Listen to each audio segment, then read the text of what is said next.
మహాశివరాత్రి విశిష్టత, ఆ రోజు ఆచరించాల్సిన విధి విధానాలపై ప్రముఖ పంచాంగకర్త చిలకమర్తి ప్రభాకర చక్రవర్తి శర్మ వివరించారు. శివరాత్రి రోజున ఉపవాసం, జాగరణ, శివారాధన చేస్తే ఈశ్వరానుగ్రహం పొందవచ్చని చెప్పారు.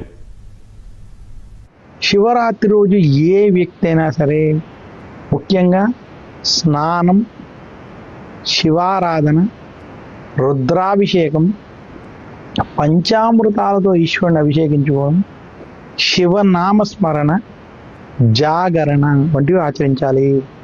అర్ధరాత్రి 12 గంటలకి లింగోద్భవ కాలం ఏదైతే ఉన్నదో ఆ సమయంలో శివారాధన, శివాభిషేకం చాలా విశేషమైనటువంటి ఫలితాన్ని ఇస్తాయి.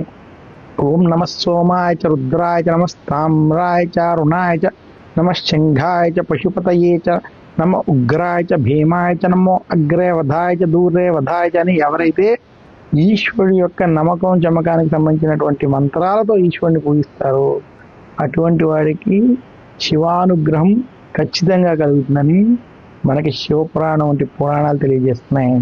మీకు గనక ఆ రోజు కుదిరినట్లయితే ఏదైనా శివాలయానికి వెళ్ళి అభిషేకాలు వంటివి చేసుకోవడం, అక్కడ ధూపదీప నైవేద్యాలు వంటివి చేయడం వల్ల విశేషమైనటువంటి పుణ్యం, శివానుగ్రహం కూడా లభిస్తుందని తెలియజేస్తున్నాను.